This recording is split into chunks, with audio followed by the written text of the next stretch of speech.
Today we'll be taking a look at Mass Effect Andromeda on the Potato Masher and Potato Masher Pro. In case you don't know, the Potato Masher is a series where I compare a cheap PC against the PS4. There's also the Potato Masher Pro, which competes against the PS4 Pro. The goal isn't to pick on either console, but to compare and contrast the platforms to show you what's possible with a budget PC. For these shorter videos called Tater Tots, I won't be comparing them against a console just for time's sake. Links are in the description if you want more information about either platform, and let's get to it.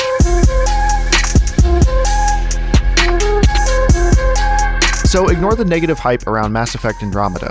Yeah, it launched with a lot of bugs, including visual issues, and it was hardly a well-optimized game. However, it's been a few months, the game has received all the patches it's likely to ever have, and it's in better shape.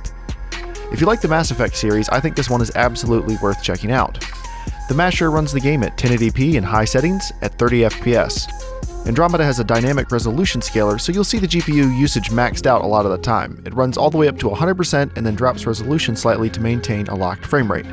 Now, I am fairly confident that high settings were well within reach for the Masher, so my assumption is that the resolution rarely, if ever, dropped below 1080p. If it did, it was imperceptible, so good job to the developers. Andromeda is a very good-looking game at these settings, with slightly exaggerated lighting, a saturated color palette, and dense worlds to explore. Even the textures look high quality, which is an accomplishment in many 2017 games for any GPU with only 2 GB of VRAM. The only real negative worth mentioning is some slightly blurry shadow maps. To hit 60 FPS, I dropped to 900p in medium settings. However, the drop in resolution is noticeable, so if you really don't like scaled resolutions, this might not be an option you want to try. The rest of the visuals do still hold up. There are occasional frame drops of 3 to 5 FPS, which I didn't personally find distracting. If that's a deal breaker, dropping to low settings fixed it. However, the visuals are significantly downgraded with flat lighting and very poor textures. I wouldn't play the game at these settings, but the Masher does allow for a range of frame rates and settings that should at least match the PS4 version. At 1080p and very high settings, the Masher Pro's GTX 1060 holds a consistent 60 FPS. There were still a handful of frame rate drops, but they were very minor and not at all noticeable during gameplay. The visuals don't get a huge boost over the 1080p and high settings the Masher is capable of, but obviously doubling the frame rate greatly improves the fluidity and responsiveness of the game. Particularly if you play a faster action build in the Mass Effect series, you'll appreciate 60 FPS. Controls are more responsive and everything just looks better. However, if clean visuals are more your thing and you don't mind sacrificing frame rate, the Masher Pro can also handle 1440p, very high settings, and 30 FPS. While 1080p doesn't suffer from a lot of aliasing shimmer or low-quality meshes, 1440p is a noticeable bump to sharpness. Curiously, there were a couple frame rate drops of 1 to 2 FPS in cutscenes at this particular combination of settings, which I didn't see anywhere else in my testing. It might just be an aberration, but I'm passing it along anyway. For a more premium experience, I tried the game at 1440p, medium settings, and 60 FPS. If you haven't noticed a pattern yet, medium is a great balanced preset in this game, and I was happy with how it compromises on visuals and performance at every resolution I tested.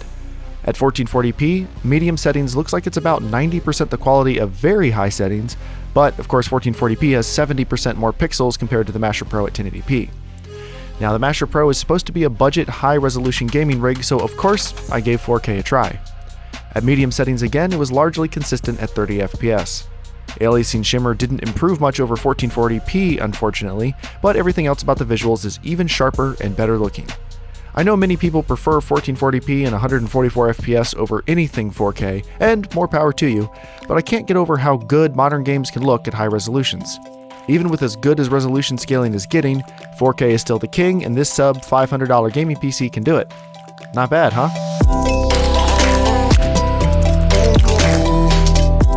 I'm a fan of Mass Effect Andromeda. I'm playing through the story and enjoying it. I'm also loving how beautiful the game is.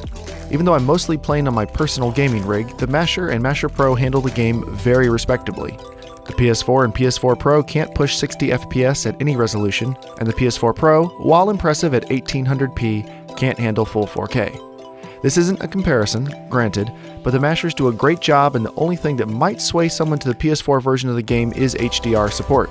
This is a game I definitely enjoy in HDR. If you haven't already, consider subscribing to the channel or supporting me on Patreon if you enjoy my content. Thanks for watching, and have a great day.